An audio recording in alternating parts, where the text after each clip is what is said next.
നമസ്കാരം. എല്ലാവർക്കും SK astro ലൈഫിലേക്ക് സ്വാഗതം. 2026 ഓഗസ്റ്റ് മാസം മേടം രാശിക്കാർക്ക് എങ്ങനെയായിരിക്കും? ഈ മാസം ജീവിതത്തിൽ ഉയർച്ചയാണോ? എന്തെല്ലാം മേഖലയിലാണ് നേട്ടങ്ങൾ പ്രതീക്ഷിക്കാം? ശുക്രൻ്റെ നീച സ്ഥിതി എന്തൊക്കെ മാറ്റങ്ങൾ കൊണ്ടുവരാം? ഗുരുവിൻ്റെ അനുഗ്രഹം വെല്ലുവിളികളെ എങ്ങനെ ലഘൂകരിക്കും? ഇതെല്ലാം വിശദമായിട്ടുള്ള ഒരു വീഡിയോ ആണ് ഇത്. മേടം രാശിയിൽ ഉൾപ്പെടുന്ന നക്ഷത്രങ്ങളാണ് അശ്വതി, ഭരണി, കാർത്തിക, കാൽ. ഓഗസ്റ്റ് മാസം മേടം രാശിക്കാർക്ക് പ്രതീക്ഷയും പുരോഗതിയും ഒരുമിച്ചു നൽകുന്ന മാസമായി മാറാൻ സാധ്യതയുണ്ട്. കഴിഞ്ഞ കുറച്ചു മാസങ്ങളായി മുടങ്ങിക്കിടന്ന ചില കാര്യങ്ങൾ വീണ്ടും ചലനം പ്രാപിക്കുന്നതായിരിക്കും. ആത്മവിശ്വാസം വർദ്ധിക്കും. പുതിയ പദ്ധതികൾ ആസൂത്രണം ചെയ്യാനും അത് നടപ്പിലാക്കാനുള്ള സാഹചര്യങ്ങളൊക്കെ അനുകൂലമാണ്. ചില മേഖലയിലൊക്കെ ക്ഷമയും വിവേകവും ഒക്കെ ആവശ്യമായിട്ടുണ്ട്, പ്രത്യേകിച്ച് ബന്ധങ്ങളിൽ. പിന്നെ സാമ്പത്തിക തീരുമാനങ്ങളിലൊക്കെ ശ്രദ്ധ പുലർത്തേണ്ട സമയമായിട്ടാണ് കാണുന്നത്. ഈ മാസത്തിലെ ഏറ്റവും വലിയ അനുകൂല ഘടകങ്ങളിൽ ഒന്നാണ് ഗുരുവിൻ്റെ സ്വാധീനം. ഗുരു ജ്ഞാനത്തിൻ്റെയും ഭാഗ്യത്തിൻ്റെയും വികസനത്തിൻ്റെയും ഗ്രഹമായിട്ടാണ് കണക്കാക്കപ്പെടുന്നത്. ജോലിസ്ഥലത്ത് പുതിയ ഉത്തരവാദിത്തങ്ങളൊക്കെ ലഭിക്കാനിടയുണ്ട്. ദീർഘകാലമായി കാത്തിരുന്ന അവസരങ്ങൾ ലഭിക്കാം. ഉദ്യോഗാർത്ഥികൾക്ക് ഇൻ്റർവ്യൂവിലോ നിയമനത്തിലോ ഒക്കെ നല്ല വാർത്തകളൊക്കെ ലഭിക്കാം. ബിസിനസ്സുകാർക്ക് നല്ല വരുമാനം ലഭിക്കാം. ഇതൊക്കെയാണ് ഗുരുവിൻ്റെ അനുഗ്രഹത്താൽ ഉള്ള ഫലങ്ങൾ. സൂര്യൻ്റെ സ്വാധീനത്താൽ ഈ മാസം നിങ്ങളുടെ വാക്കുകൾക്കൊക്കെ വില ലഭിക്കാൻ പോവുകയാണ്. മേലാധികാരികളുടെ അംഗീകാരമൊക്കെ നേടാനായിട്ട് സാധിക്കും. സർക്കാർ ഓഫീസുകളിൽ ചില കാര്യങ്ങളൊക്കെ പൂർത്തിയാക്കാനൊക്കെ സാധിക്കുന്നതാണ്.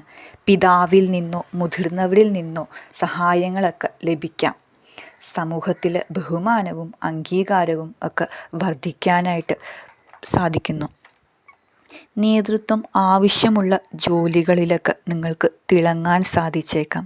ഒരു കാര്യം നിങ്ങളെ ഓർമ്മപ്പെടുത്തുകയാണ്, ഈ ചാനൽ ഒന്ന് സബ്സ്ക്രൈബ് കൂടി ചെയ്യണേ. ശുക്രൻ നീച സ്ഥിതിയിലാണ്. ശുക്രൻ സൗഖ്യം, സ്നേഹം, ദാമ്പത്യം, ആഡംബരം എന്നിവയുടെ കാരകനാണ്. അതിനാൽ പ്രണയബന്ധങ്ങളിലൊക്കെ എന്തെങ്കിലും തെറ്റിദ്ധാരണകളൊക്കെ ഉണ്ടാകാതെ നോക്കണം. ആഡംബര വസ്തുക്കളൊക്കെ വാങ്ങാനുള്ള ആഗ്രഹമൊക്കെ വർദ്ധിക്കാം. എടുത്തു ചാടിയുള്ള തീരുമാനങ്ങളൊക്കെ ഒഴിവാക്കുക. എന്നാൽ ഗുരുവിൻ്റെ അനുഗ്രഹം ഉള്ളതുകൊണ്ട് ഈ വെല്ലുവിളികളൊക്കെ എന്തെങ്കിലുമൊക്കെ ഉണ്ടായാലും അതൊക്കെ നമുക്ക് നിയന്ത്രിക്കാനായിട്ട് സാധിക്കും. ഈ മാസം വരുമാനമൊക്കെ മെച്ചപ്പെടാനായിട്ട് സാധ്യതയുണ്ട്.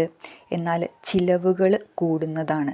അതിനാൽ ബജറ്റൊക്കെ തയ്യാറാക്കി ചിലവഴിക്കുക. വലിയ നിക്ഷേപങ്ങളൊക്കെ നടത്തുമ്പോൾ ഒന്ന് ആലോചിച്ചിട്ട് നടത്തുക. കടം നൽകുമ്പോഴും വാങ്ങുമ്പോഴും ജാഗ്രത പാലിക്കുന്നത് നല്ലതായിരിക്കും. പഴയ കുടിശ്ശികകളൊക്കെ എന്തെങ്കിലും ഉണ്ടെങ്കിൽ തിരികെ കിട്ടാനുണ്ടെങ്കിൽ അതൊക്കെ തിരികെ കിട്ടുന്നതായിരിക്കും. ജോലി ചെയ്യുന്നവർക്ക് പുതിയ പ്രോജക്റ്റുകളൊക്കെ ലഭിക്കാം. പിന്നെ ജോലിയിൽ സ്ഥാനക്കയറ്റമൊക്കെ ഉണ്ടാകുന്നതായിരിക്കും. അതായത് നിങ്ങളുടെ കഴിവുകളൊക്കെ തെളിയിക്കാനുള്ള അവസരങ്ങളൊക്കെ വന്നു ചേരുന്നതായിരിക്കും. പങ്കാളിത്ത ബിസിനസ്സിൽ തുറന്ന ഒരു ആശയവിനിമയം നടത്തുന്നത് നല്ലതായിരിക്കും. കുടുംബജീവിതത്തിൽ സന്തോഷകരമായ അന്തരീക്ഷം ഉണ്ടാകാം. മക്കളുടെ വിദ്യാഭ്യാസ കാര്യങ്ങളിൽ നല്ല വാർത്തകളൊക്കെ ലഭിക്കാം. ആരോഗ്യനില പൊതുവെ തൃപ്തികരമായിരിക്കും. ഉറക്കമൊക്കെ കുറയാതിരിക്കാനായിട്ടൊക്കെ ശ്രദ്ധിക്കുക. വ്യായാമവും ലഘുഭക്ഷണവും ഒക്കെ ശീലമാക്കുക. ദേവി ഭജനമൊക്കെ നടത്തുക. വിഷ്ണു ഭജനമൊക്കെ നടത്തുക. ഇത് പൊതുവായ ഫലങ്ങളാണ്. വ്യക്തിഗത ജാതകത്തിലെ ഗ്രഹസ്ഥാനങ്ങളൊക്കെ അനുസരിച്ചിട്ട് ഫലങ്ങളിൽ വ്യത്യാസങ്ങളൊക്കെ ഉണ്ടാകാം.